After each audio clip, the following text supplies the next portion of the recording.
Hello my lovely students, I hope you all are doing good. Today I am going to teach you all chapter number 1 from your English grammar book, that is the sentence. So without getting any further delay, let's get start. When we speak or write something, we use words. जब हम लोग बोलते हैं या लिखते हैं तो हम लोग वर्ड्स का यूज़ करते हैं. Generally we use group of words when we want to state और आस्क ए क्वेश्चन और want to express any sudden emotion और फीलिंग. हम लोग ग्रुप ऑफ वर्ड्स का यूज़ करते हैं कब? जब हम लोग किसी से क्वेश्चन करना चाहें या फिर अपना इमोशन या फीलिंग जो है वो एक्सप्रेस करना चाहें सामने वाले को. These groups of words are called sentences. और इसी ग्रुप ऑफ वर्ड्स को हम लोग सेंटेंसेस कहते हैं. Sentence is a group of words that makes a complete sense. Sentence जो होता है वो एक ग्रुप ऑफ वर्ड्स होता है, वर्ड्स का एक ग्रुप होता है जो मिल करके एक कंप्लीट सेंस बनता है.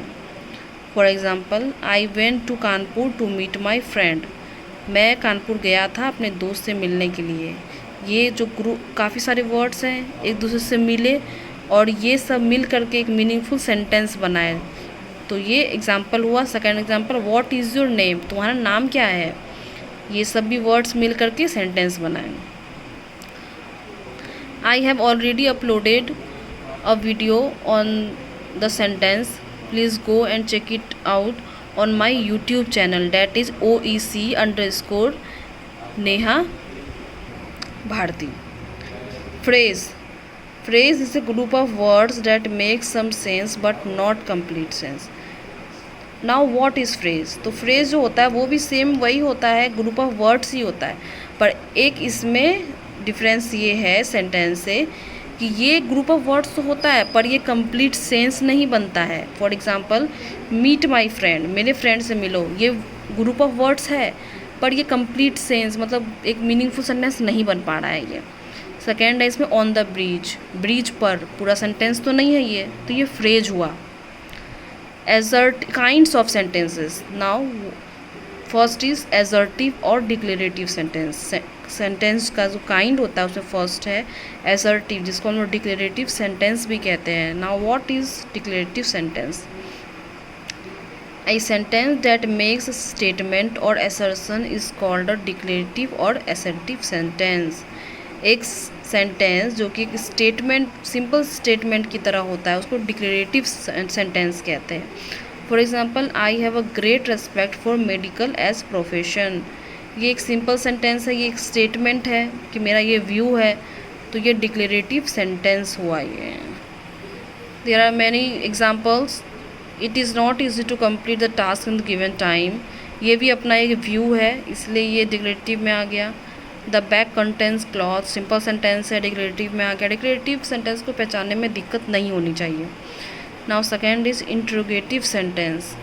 अ sentence that ask a question is known as interrogative sentence. It always needs with a question mark. Interrogative sentence is also very simple. इसमें जब हम लोग किसी से कुछ क्वेश्चन पूछते हैं तो वो इंट्रोगेटिव में आता है और इसका जो मेन जो साइन है वो ये है कि सेंटेंस के बाद में क्वेश्चन मार्क का साइन होगा ही इसमें. जैसे कि यहाँ पर है हाउ आर यू, तुम कैसे हो, क्वेश्चन पूछे तो क्वेश्चन मार्क का साइन आ गया. व्हाट आर यू डूइंग, क्या कर रहे हो, क्वेश्चन मार्क का साइन आ गया. Next is imperative sentence. Imperative sentences express request, command और एन इंट्रीटी. इम्पेरेटिव सेंटेंस जो होता है उसमें हम लोग या तो किसी से रिक्वेस्ट करते हैं या तो कमांड करते हैं, ऑर्डर देते हैं या रिक्वेस्ट करते हैं. For example, please come in, please अंदर आ जाओ, ये हम लोग क्या कर रहे हैं, रिक्वेस्ट कर रहे हैं. Take your books and leave this room, अपना बुक लो और रूम छोड़ो, ये कमांड कर रहे हैं. Tell me what you want, मुझे कहो तुम्हें क्या चाहिए, पूछ रहे हैं हम लोग किसी से, तो ये इम्पेरेटिव सेंटेंस में आ गया. Last one is exclamatory sentences. These sentences express sudden and strong feeling और emotion. एक्सक्लामेटरी सेंटेंस जो होता है उसका यूज़ होता है तब जब हम लोग कोई स्ट्रॉन्ग फीलिंग या इमोशन जो है उसको एक्सप्रेस करते हैं. जैसे कि what a wonderful man you are, कितने वंडरफुल मैन हो तुम, ये हम लोग एक एक्सप्रेस कर रहे हैं अपना फीलिंग. तो इसमें इसका मार्क्स ये होता है, इसका साइन जो सिंबल जो होता है वो आई होता है, उसको उल्टा कर दीजिए तो वो इसका सिंबल है. इसके थ्रू ही हम लोग पहचान जाएंगे कि ये एक्सक्लामेटरी सेंटेंस है। Kinds of phrases. अब फ्रेजेस के कौन कौन काइंड होते हैं? First is adjective phrases. As we all know, adjective that describe the person और थिंग्स इज कॉल्ड एडजेक्टिव। जो कि किसी कोई आदमी है वो कैसा है, या कोई चीज़ है वो कैसा है, उसका विशेषता बताए, उसे एडजेक्टिव कहते हैं। जैसे कि आई हैव अ गोल्डन रिंग, मेरे पास गोल्डन रिंग है, तो रिंग कैसा है? गोल्डन है, तो ये एडजेक्टिव हो गया। Mister R K was healthy man, mister R K healthy man है, तो कैसे मैन है? हेल्दी मैन है, एडजेक्टिव हो गया। Adverb phrase. Adverb, an adverb phrase a group of words that perform the same work as an adverb. The girl spoke loudly, लड़की जो है वो बोली। एडवर्ब होता है जो हम लोग कोई काम करते हैं, और एडवर्ब मतलब कोई भी काम है या जो भी किए वो कैसा किए। तो लड़की जो है वो काफ़ी लाउडली बोली, तो लड़की कैसा बोली? लाउडली बोली, एडवर्ब हो गया। सी सैंग स्वीटली, वो बहुत ही मीठा गाई, कैसा गाई? मीठा गाई, स्वीटली हो गया, एडवर्ब।